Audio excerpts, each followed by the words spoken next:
Assalamualaikum warahmatullahi wabarakatuh. Yang pertama tadi saya sudah sampaikan bahwa mohon izin pada Ketua IC Bogor Raya untuk pindah keanggotaan dari Jakarta ke Bogor. Jadi kalau saya baru mungkin saya ini satu anggota IC-nya masih Jakarta, terus pindah.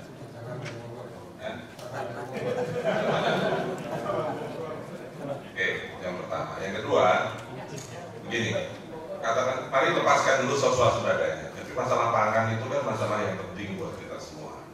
Bukan hanya penting untuk orang pertanian, tapi juga penting untuk bangsa dan negara. Dan kita, karena saya juga adalah anggota dan juga pengurus IC 2 periode tahun ini, nggak tahu lupa saya pengurus masih lupa. Pengurus lupa saya. Iya. Saya ingin kita berkontribusi sebagai ekonom. Ya kebetulan saja yang di sebelah saya ini lulusan Fakultas Pertanian, sebelah kanan saya lulusan Fakultas Pertanian, yang itu juga lulusan Fakultas Pertanian. Banyak Fakultas Pertanian, tapi kita sekarang ini berada di forum Ikatan Sarjana Ekonomi. Mari kita berkontribusi dengan mindset ekonomi. Ya, terus terang kalau kita bicara pangannya dari sudut pertanian, ya kalah lah kita terus terang aja, ya kan? Jadi mari kita ngasih kontribusinya sebagai ekonom. Gitu. Yang akan saya sampaikan karena dimintanya FGD, lebih banyak pertanyaan sebagai ekonom. Saya bertanya kepada ekonom sekarang. Gitu. Boleh? Berikutnya. Nah, kalau saya ambil definisi yang sederhana, swasembada itu kan terpenuhinya kebutuhan dalam negeri dari produksi dalam negeri. Kira-kira yang paling gampang begitu, ya kan? Saya tuh kadang lama sekali kita berdiskusi dengan menganggap seolah-olah sudah sama-sama mengerti. Tapi sebenarnya apa sih tujuan swasembada itu? Apakah hanya sekedar supaya for the sake of pokoknya konsumsi ya harus dari produksi dalam negeri? Tapi apa? Sebagai ekonom saya bertanya. Kalau saya tanyanya sama ahli nutrisi akan beda. Tujuan swasembada itu apa? Oh, untuk gizi misalnya. Ini tidak. Saya bertanya kepada forum ekonom. Apa tujuan swasembada secara ekonomi? Nanti saya akan coba ulas. Kemudian yang kedua, bagaimana cara mencapai swasembada secara ekonomi? Lagi-lagi, bukan ahli agronomi yang saya tanya. Kemudian yang ketiga, berapa biaya atau saya samakan juga dengan harga yang harus dibayar untuk swasembada itu. Saya menganggap swasembada ini anggaplah sebagai suatu katakanlah barang atau ya, nah, kita sedang perbincangkan. Ya. Bukan pangannya, makanya saya bicara di. Kalau pangannya, kita kalau mau bicara pangan ya kita bicara ekonomi, supply demand dari beras, supply demand dari jagung. Mari, tapi ini kan yang diminta oleh Pak Yusman adalah swasembada pangannya. Nah, ini mari kita challenge, dan ini sebagian mungkin masih membutuhkan penelitian, ide untuk penelitian lebih lanjut. Apakah swasembada itu tujuannya adalah pengendalian inflasi? Apakah benar bahwa kalau kita swasembada, inflasi terkendali? Hipotesa saya, ya ini balik lagi, saya berharap karena banyak dosen, silakan nanti diujikan atau dititipkan pada mahasiswa untuk mengkajinya. Hipotesa saya tidak. Supply dan demand, price yang terjadi, kenaikan harga, pergerakan harga, tidak peduli apakah Anda swasembada atau tidak. Buktinya, produknya Pak Fadil. Produknya Pak Fadil adalah Direktur Eksekutif GAPI, minyak sawit. Kita produksi katakanlah sekarang mungkin sekitar 27-28 juta ton. Dalam negeri kita tuh hanya menggunakan mungkin 7 juta ton, 20 juta ton kita ekspor. Gede banget. Indonesia adalah produsen dan eksportir terbesar di dunia. Tapi kalau harga internasional bergerak, ya harga CPO di dalam negeri pun bergerak. Nggak bisa. Itu sudah surplus segitu gedenya. Mau disebut lagi, apapun produknya, swasembada atau tidak, itu ternyata tidak menjadi jaminan bahwa harganya tidak bergerak. Harga tetap bergerak. Dan ada dua, selain supply dan demand, tapi juga informasi. Petani kita sekarang hampir semua dan pedagang kita semuanya pegang smartphone. Dia bisa tahu harga di luar negeri berapa, harga di pasar lain berapa, dan dia akan menyesuaikan ada atau tidak swasembada itu. Paling tidak saya ingin, ada Pak Aridaryanto, Pak Yusman, Pak Firdaus, mohon dicek kepada kita bikin paper-paper, apakah benar swasembada itu mengendalikan inflasi? Tesis saya tidak. Mari kita buktikan. Yang kedua, apakah meningkatkan pendapatan petani? Tesis saya tidak. Karena kalau mau swasembada beras, berarti dia harus petani kita minta untuk terus memproduksi beras. Nah kalau ternyata di daerah itu yang lebih menguntungkan jagung atau lebih menguntungkan jeruk, harusnya kita dorong dia ke jeruk. Atau tadi tesisnya Pak Darmin, biarkan mereka keluar dari pertanian. Apakah swasembada membuat kita terpaksa harus maksa petani jadi petani? Kan? Mau kaya mau tidak. Dan kalau kaitannya dengan nomor satu, kan harga beras harus murah terus. Gimana? Apakah swasembada itu memang menjawab pertanyaan dan tujuan peningkatan pendapatan petani? Rasanya tidak. Atau hipotesanya paling tidak. Mari kita buktikan. Saya sengaja tidak bawa datanya, tapi kalau saya pakai datanya pun akan ditunjukkan bahwa ternyata tidak. Yang ketiga, mengurangi risiko ketidakpastian. Nah, mungkin iya. Kenapa? Ini banyak sekali orang-orang yang tokoh-tokoh yang pragmatis seperti Pak JK misalnya, atau banyak yang lain, termasuk beberapa ekonom. Pak Darmin juga pernah bilang. Mohon maaf kalau saya pakai bahasa kasar ya. Kalau lu punya duit, nggak ada barangnya, emang lu makan duitnya? Nah, walaupun kita punya purchasing power, tapi kalau barang itu tidak ada, tidak bisa.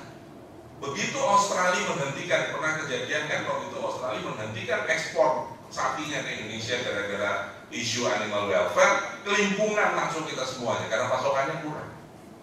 Begitu ada masalah transportasi untuk bawang, sehingga bawang nggak bisa masuk, bawang harganya melejit. Telat ada impor, katakanlah dalam sudut ini impor terjadi seperti itu. Cabai yang naik. Jadi meskipun kita punya barang dan trading itu ada, tetapi kalau ada gangguan, ada ketidakpastian, begitu kita tergantung, maka kita akan mengalami masalah. Jadi sampai batas tertentu harusnya memang dalam konteks ini ketidakpastian itu kita redam dengan mampu memproduksi sendiri. Dan ini sekarang dengan situasi global makin kompleks. Terjadi kekeringan di Ukraina, waktu itu masih belum ribut sama Rusia. Terjadi kekeringan di Ukraina, maka yang menderita adalah Indonesia. Kenapa? Karena Ukraina itu adalah produsen gandum terbesar, salah satu di kawasan Eropa Timur. Pasokan gandum ke Eropa berhenti, Kanada memasok Eropa. Pasokan gandum ke Asia berkurang, harganya langsung naik. Di Cina karena gandumnya naik, dia ganti dengan beras, dan seterusnya implikasinya sampai ke naiknya harga beras di Indonesia. Padahal yang kena awalnya adalah iklim yang ekstrim di Ukraina. Jadi Bapak Ibu sekalian, faktor ketidakpastian ini memang tampaknya menjadi faktor yang secara ekonomi swasembada is part of risk management.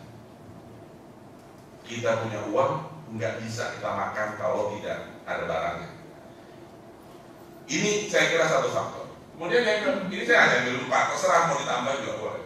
Yang orang ekonom tentunya juga paham bahwa dalam institutional economics, politik itu mempengaruhi decision ekonomi. Nah, politik kita ini sekarang cenderung untuk tidak mau impor. Ekspor yes, impor no. Itu banyak sekali yang mengatakan demikian. Ya.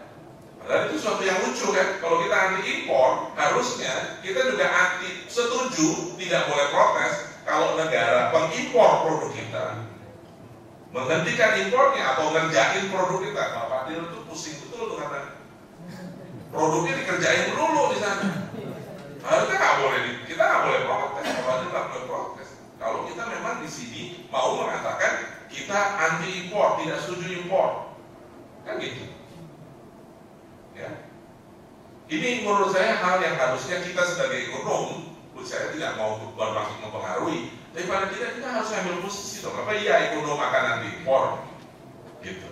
Ataukah bukankah justru trading itu adalah sumber dari kemajuan? Di sini ada Pak Ustadz Lukman, ada Ustadz macam-macam, banyak Ustadz di sini.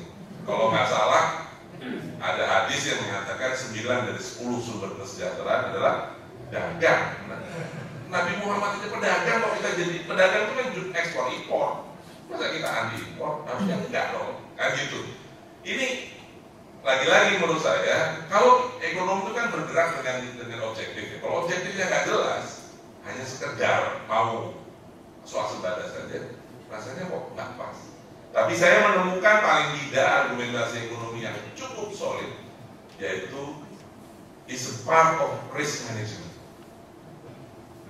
Nah, bagaimana cara mencapai ini? Selama ini begitu ngomong swasembada, yang terbayang adalah Menteri Pertanian pergi ke lapangan nanam terus itu aja. Sampai Pak Darmin, dari saya Pak Darmin udah pulang, saya mau challenge. Kenapa kok selalu dibayangkan bahwa Indonesia itu subur makmur, loh dinali? Enggak. Saya malah mau sampai bilang ini kali bukan bahasa ekonomi, maaf bahasa politiknya kali.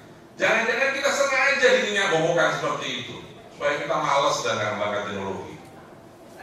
Land-man rasio kita itu rendah. Land-man rasio kita itu rasio antara lahan dengan jumlah orangnya itu rendah. Cek di Sukabumi, cek di Cianjur, cek di Bogor. Rasio antara ketersediaan lahan yang bisa ditanami per penduduknya, Bogor tuh nggak sanggup menopang kesediaan pangan untuk penduduknya. Ya. Jadi jangan bilang kita berlimpah, itu sesat. Secara ekonomi, saya bicara lagi secara ekonomi, sesat dan menyesatkan, iya. Gitu. Dan kalau bicara produksi, saya cuma satu tabelnya. Saya senang tadi saya ngintip itu yang presentasinya Pak Yusman, datanya kok cantik, biarin aja. Coba itu, lihat. Ini adalah data valid kita dan sudah diuji berulang-ulang. Produktivitas kita tuh nggak pernah naik lebih besar dibandingkan dengan 3,5%, dan itu pun terjadi hanya di zaman Pak Harto. Setelah itu cuma 1%. Kemudian luas panen juga segitu-segitu aja. Jadi kalau produksi kita bisa naik sekitar 2% itu sudah bagus, sudah senang. Ya kan? Poin yang mau saya katakan, kalaupun kita bicara produksi, harusnya kalau kita bandingkan antara yang 80 dan sesudah 80, faktornya apa? Faktornya adalah teknologi. Kalau kita pakai bahasa ekonomi, yang shifting the production curve itu hanya terjadi sampai dengan 80. Setelah itu enggak, kita sudah menggunakan production function yang sama. Kalau istilahnya Pak Sony, itu sudah frontier, udah habis, mentok. Marginal productivity udah nggak ada lagi teknologi kita itu. Sistem produksi kita nggak berubah. Nah, harusnya kita suarakan. Kalau mau, ya harus ada pengembangan teknologi baru. Nah, boleh tuh orang IC bilang, agronom, masa kalian udah sekolah itu lama nggak ada teknologi baru? Nah, gitu. Sebagai ekonomi kita bicara. Kemudian dalam swasembada, katakanlah tadi ngasih swasembada, itu ada 3 yang warnanya hijau, biru, dan merah. Itu yang di atas saya kasih warna. Produksi, kebutuhan, dan terpenuhi. Ini saya kira 3 yang harusnya digarap bareng, jangan hanya sekedar produksi. Consumption dong, mulai kita garap dengan baik. Jadi approach-nya datang dari sisi kebutuhan. Itu sangat jarang kita bahas. Bagaimana sisi demand side-nya. Kemudian terpenuhi, bagaimana produk ini bisa memenuhi. Ya, pada waktu itu pernah yang sekarang almarhum ketua Partai Gerindra, Profesor Soehardi, dia kan kampanye banget soal ubi-ubian. Yang repot adalah Pak Adi cuma bicara ubi-ubiannya, padahal kita makannya nasi tumpeng atau opor ayam dan rendang, yang ubi nggak cocok pakai nasi tumpeng, dibikin nasi tumpengnya. Tapi kan it's just a matter of technology. Kalau ubi-ubian kita bikin seperti beras analog dan kemudian dia bisa dibikin jadi nasi tumpeng, bisa dong. Gitu loh. Karena kita kalau datangnya dari sisi kebutuhan, approach-nya adalah kita butuh nasi untuk teman rendang. Berikut kata dulu. Ya. Coba. Nah, jadi sekali lagi, mari kita bahas ekonomi konsumsi. Nah, ini sebagai ekonom nih saya sekarang. Kita tuh sangat kurang membahas sisi consumption. Demand side ekonomi itu sangat kurang. Ini saya menyambut dengan sangat antusias ini kali bukunya Mbak Erna Maria Lakolo, rantai pasok komoditas pertanian. Ini baru satu sisi, ini jalannya. Tapi di sini kalau saya baca semua, dia mulainya dari farm. Nah, supply chain-nya itu mulai dari farm, jadi dia jalan ke sana. Harusnya mulai dibalik. Misalnya contohnya di Bogor ini ada berapa restoran Jepang? Karena kalau dari itu ada restoran Jepang, demand terhadap bahan baku untuk restoran itu turunkan ke belakang. Dari mana pemasoknya? Coba, itu aja sudah sesuatu yang luar biasa. Apa namanya? Ini sekarang serabi botani itu yang dikasih tadi. Itu hampir semua dia klaimnya adalah organik. Berapa pemasok organik untuk serabi botani? Ya, itu yang saya maksudkan. Mari kita sebagai ekonom melihat itu juga. Terakhir Pak Arif, slide berikutnya. Saya coba, tadi kan at all cost, Pak Darmin nggak setuju. Jadi sebenarnya berapa sih harga swasembada itu? Ya saya bikin aja rumus sederhana pakai supply demand gitu kan. Ini hipotesa masih, memang harus dibuktikan. Demand side-nya kalau menurut saya dari swasembada itu paling tidak mau ditambah boleh sekitar 3 faktor saja. Pertama tadi risiko tidak pastian, karena ada risiko ketidakpastian kita membutuhkan swasembada. Membutuhkan to some extent we produce our own food. Yang kedua, politik. Yang apa? Politik memang faktor lagi-lagi dalam mazhab ekonomi institusionalis itu masuk sebagai faktor.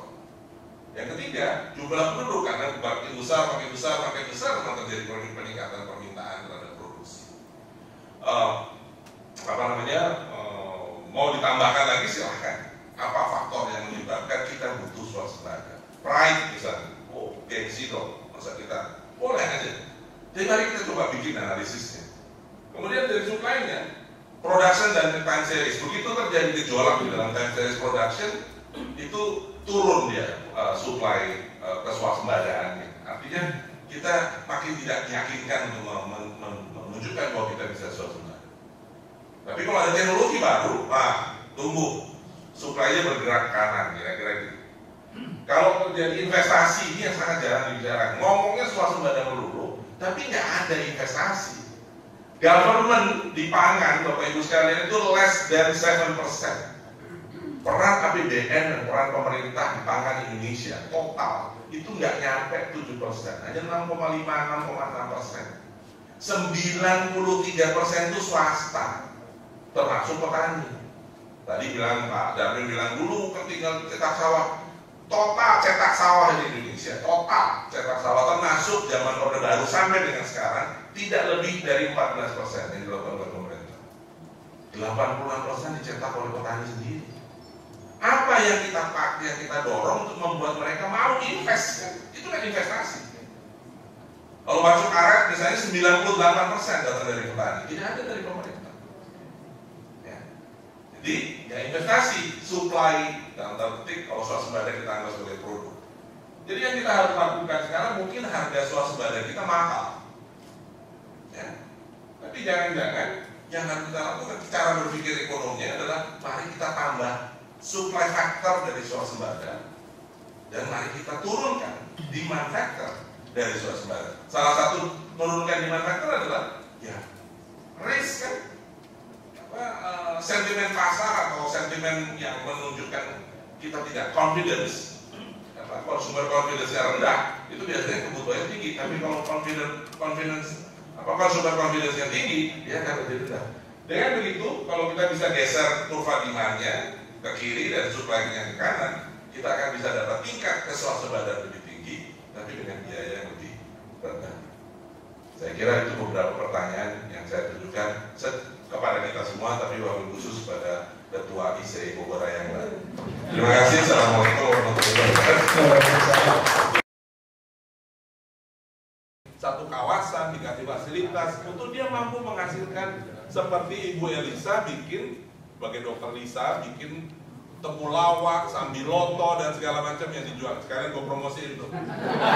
Pergi ke Hotel Salak nanti di situ produknya bagus-bagus. Dari barang yang nggak ada nilainya, daunan yang murah banget, oleh beliau dibikin jadi kapsul, harganya jadi mahal. Mahal memang produknya di situ. Jadi menurut saya, kalaupun subsidi, saya setuju subsidi, tapi bukan subsidi harga Pak Ambari. Subsidi untuk bikin nilai tambah itu. Gitu. Kasih branding. Sekarang kalau sekarang udah beli, pokoknya brandnya Dr. Lisa udah kita beli. Brandnya Serambi Botani, yakin bahwa itu organik. Kan gitu. Ya kita tuh masih terus aja ngomong ini yang begitu-begitu aja. Dari zaman saya mau belajar masuk IPB sampai sudah jadi wakil menteri masih begitu terus. Yang dosa saya ya. Jadi Pak Bud, kalau Bapak bisa bikinkan itu menurut saya justru arah kedepannya ke sana. Tadi Pak Tantri bilang demand side. Betul, memang belum 240 Mbak, tapi 50 juta orang yang sudah mikirnya tidak lagi seperti itu. Ya kita memang tidak mungkin belum bisa langsung 240 juta kita beresin. Tapi kalau kita bisa beresin 50 juta itu, paling tidak bukan restoran Thailand atau restoran Jepang. Harusnya kita yang masuk ke dalamnya. Gitu. Jadi kita tuh sudah punya konsumen yang daya belinya luar biasa. 50 juta itu 2 kali seluruh Malaysia dan lebih kaya dari Malaysia. Pokoknya gampang aja. Lihat di situ ada 21, di situ ada Giant, di situ ada dealer mobil. Sudah pasti itu income per kapitanya lebih daripada 10.000 dolar. Sudah pasti. Dan di situ langsung konsumsi yang mereka minta sebenarnya sangat beragam sudah. Sayangnya yang isi adalah Indomie, yang isi adalah gandum. Kan gitu. Kita tidak menggunakan, tidak memahami apa yang mereka minta, kemudian kita turunkan ke produksi kita. Itu yang saya bilang, yang tadi Pak Arif bilang, itu value change. Mulainya dari demand, pahami dulu demandnya apa, baru kita bikin apa yang dia mau. Ini harganya mahal. Jadi memang sayangnya Pak, mohon maaf saya bicara belak-belakan Pak ya, kalau di apa Pak bilang kabupaten apa tadi? Bukan di daerahnya apa? Jamlang Kulon. Itu sebenarnya kenapa kok sekarang value dari Baduy itunya madunya itu harganya mahal sekali sebenarnya, karena itu memang pure organik. Itu boleh dibilang 100% organik, 100% madu. Harganya mahal banget. Sayangnya yang bawa masih si bapak-bapak yang nggak pakai sendal yang jalan keliling itu kan, dia pakai rok. Itu yang kalau dia beli, orang dia masih hitungannya kadang-kadang masih, ya kalau yang udah beli luar udah ngerti harga, tapi dia murah banget. Harusnya kalau itu dikasih aja label organik, masukin ke Serambi Botani, double harganya pasti. Jadi kalau menurut saya memang betul antara produksi dengan kesejahteraan nggak nyambung, gitu. Saya sih pengennya malah kalau bisa harga berasnya murah aja, tapi petaninya kaya. Gitu. Kitanya yang harus pikir, punya perspektif yang berbeda, jangan hanya sekedar beras itu ngambil dari situ. Bikin mina padi, itunya bisa jadi ikannya. Jadikan itu sekaligus juga wisata. Badung misalnya, Kabupaten Badung itu sudah memberikan pajak khusus pada hotel. Bagian dari kamar yang Bapak bayar di Kabupaten Badung ada subsidi pertanian. Kenapa? Karena dia bilang kalau coba nggak ada sawahnya, wisatanya datang, orang wisatawannya datang makannya di bebek tepi sawah. Air. Jadi dia lihat scenery, pemandangan itu sudah masuk dalam harga hotel. Tuh. Kalau menurut saya Bu Sarifah tadi, kreativitas saja. Kita jangan pakai paketnya yang begitu-begitu aja gitu. Sebenarnya kalau tadi bicara hukum, undang-undang RUTR kan ada sanksinya. Tapi yang menegakkan itu memang Pemda. Bukan jadi dalam RT/RW kalau dia melanggar harusnya itu kena sanksi, dan itu yang megang adalah pemerintah daerah, karena yang menetapkan adalah pemerintah daerah.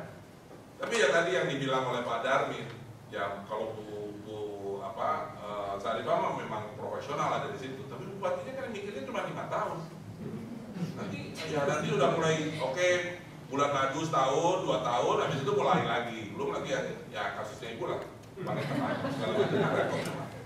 Jadi kalau menurut saya ada instrumennya yang Pak Yusman bilang, regulasinya sudah, tinggal kita bikinnya aja belum, menegakkan itu. Itu menurut saya yang harus kita lebih kedepankan. Pak Hermanto saya setuju sekali, di luar pertanian itu memang ya, kenapa sih kalau diukur pertanian gitu? Harusnya masalah itu sumbernya datang dari luar pertanian.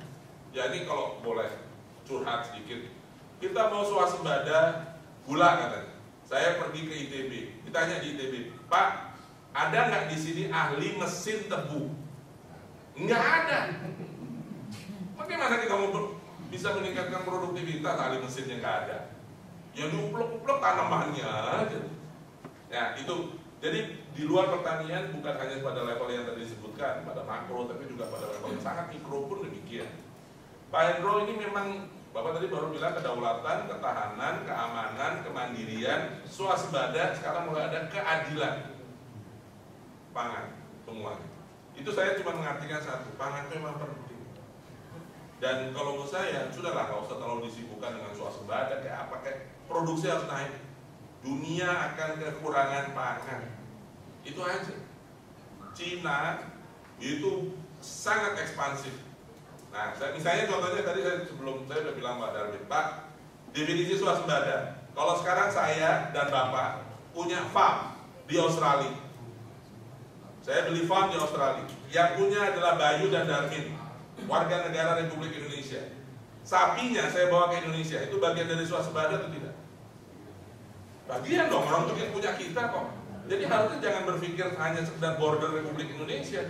Indonesia harus bikin di sana supaya kita, karena secara ekonomi lagi-lagi saya bilang tadi ekonomi. Resources yang paling baik dan efisien dan produktif menghasilkan sesuatu ada di sana. Yang kita harus kejar itu, kan gitu.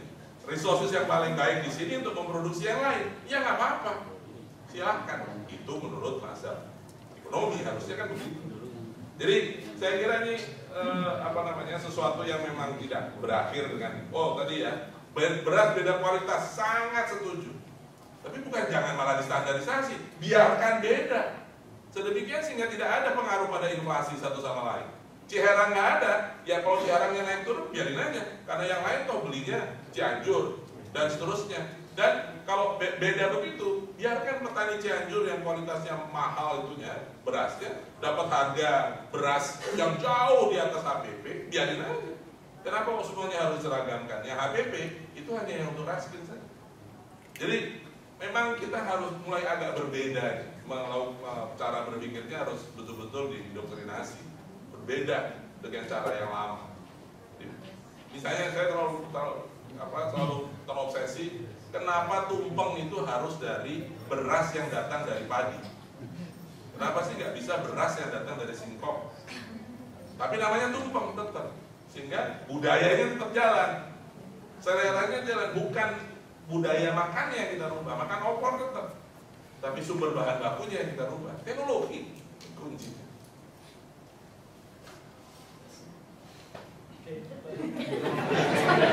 Saya terpandang soalnya, biasanya